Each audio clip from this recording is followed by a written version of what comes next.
بارش کی وہ رات جب ایک غریب لڑکا ٹوٹے کپ میں پانی پی رہا تھا اور اس کی بیوی کہہ رہی تھی تم مرد نہیں ہو، تم بیکار ہو، اسے کیا خبر تھی جس شخص کو آج سب ٹکرا رہے ہیں کل وہی شخص ان سب کی قسمت بدلنے والا بنے گا۔ یہ کہانی ہے اس شخص کی جسے دنیا نے مٹی سمجھا مگر اس نے اسی مٹی سے سونا بنا دیا۔ رات کے 2 بج رہے تھے، علی کی چھت سے بارش ٹپک رہی تھی، ٹھنڈی ہوا کے ساتھ کمرے میں غربت کی بو پھیلی ہوئی تھی۔ علی کے ہاتھ میں ایک ٹوٹا ہوا کپ تھا جس میں وہ پانی پینے کی کوشش کر رہا تھا۔ اس کی بیوی نادیہ چلا رہی تھی بس کرو علی، تم سے کچھ نہیں ہوتا، تم مرد نہیں ہو، بیکار ہو۔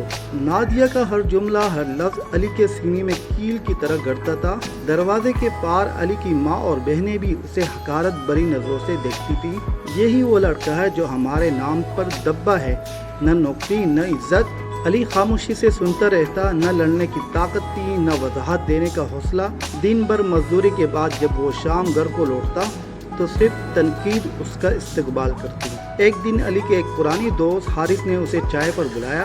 حارث کبھی خود بھی غریب تھا مگر اب خوشحال زندگی گزار رہا تھا۔ علی نے پوچھا یار تم نے ایسا کیا کیا کہ حالات بدل گئے؟ حارث مسکرایا اور بولا میں نے دوسروں کے لیے کام کرنا چھوڑ دیا۔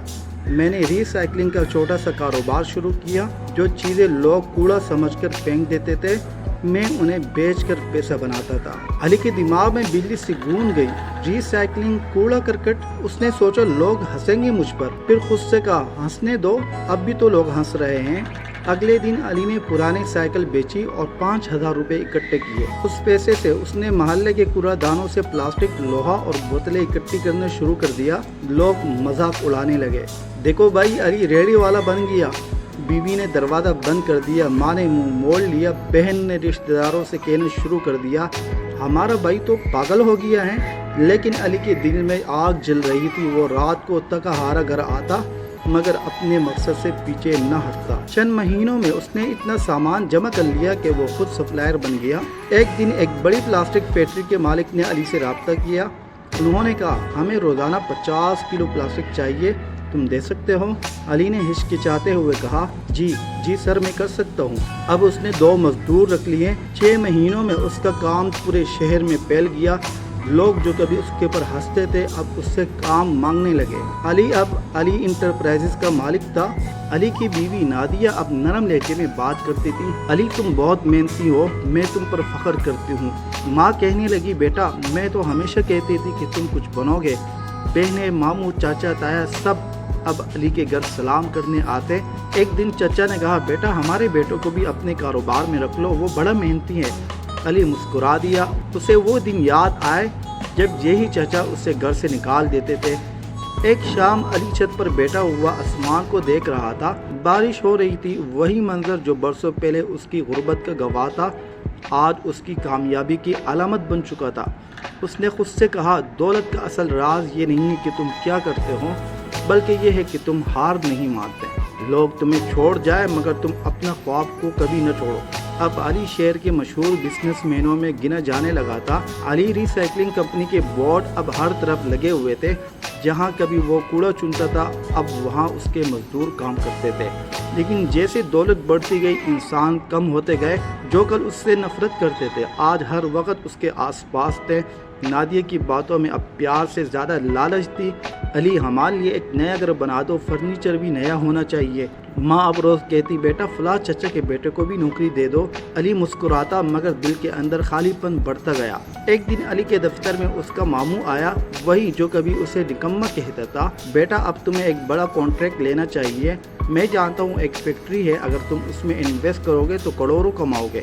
علی کو شک ہوا مگر اس کی بیوی نادیہ نے ضد کی یہ موقع ہاتھ سے جانے نہ دینا۔ علی نے دل پر پتھر رکھ کر 50 لاکھ روپے لگا دیے۔ چند ہفتوں بعد پتہ چلا کہ فیکٹری جعلی تھی۔ ماموں رقم لے کر غائب ہو گیا۔ علی کے ہاتھ سے سب کچھ نکل گیا۔ بینک نے قرض مانگا، مزدوروں نے تنخواہیں اور گھر والوں نے الزام۔ نادیہ نے طلاق کی دھمکی دے دی، میں غریب کے ساتھ نہیں رہ سکتی۔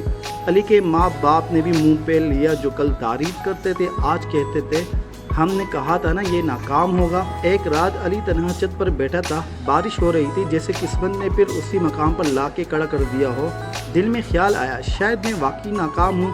شاید سب ٹھیک کہہ رہے تھے، لیکن اس لمحے ایک مزدور اس کے پاس آیا۔ وہ روتے ہوئے بولا، صاحب آپ نے جب ہمیں کام دیا تھا ہم بھوکے مر رہے تھے، اگر آپ نہ ہوتے تو ہم آج بھی گلیوں میں ہوتے۔ یہ الفاظ علی کے دل میں چنگاری بن کر دہک گئی۔ اس نے فیصلہ کیا کہ ایک بار پھر شروع کر دوں گا، مگر اب عقل کے ساتھ۔ علی نے اپنی بچی کچھ رقم سے چھوٹے پیمانے پر دوبارہ کام شروع کیا۔ اس نے خود ری سائیکلنگ کے بجائے پلاسٹک سے اینٹیں بنانے کا نیا آئیڈیا اپنایا۔ یہ اینٹیں سستی بھی تھی، ماحول دوست بھی۔ شروع میں لوگ ہنسے، مگر جلد ہی حکومت نے اس کے پروجیکٹ کو سپورٹ کر دیا۔ اس بار علی نے کمپنی اپنے نام سے نہیں، مزدورے کے نام پر رجسٹر کروائی۔ وہ کہتا تھا، دولت بانٹو گے تو عزت بڑھتی ہے، چھپاؤ گے تو دشمن بنتی ہے۔ کچھ مہینوں بعد علی کی کمپنی دوبارہ کامیاب ہو گئی، پیسہ بھی آیا، عزت بھی، لیکن اس بار وہ بدل چکا تھا۔ اس کی بیوی نادیہ واپس آئی، مگر علی نے کہا، میں تمہیں معاف کرتا ہوں، مگر اپنی زندگی اب سکون کے ساتھ گزارنا چاہتا ہوں۔ ماں باپ روئے، بہنوں نے معافی مانگی اور علی نے سب کو کہا، میں نے سیکھا ہے کہ غریبی برائی نہیں، لالچ برائی ہے۔ دولت انسان کو بدلتی نہیں، بے نقاب کرتی ہے۔ قسمت تب بدلتی ہے جب انسان خود کو بدلنے کا فیصلہ کرتا ہے۔ محنت تمہیں اوپر لے کے جاتی ہے، لیکن یہ تمہیں وہاں برقرار رکھتی ہیں۔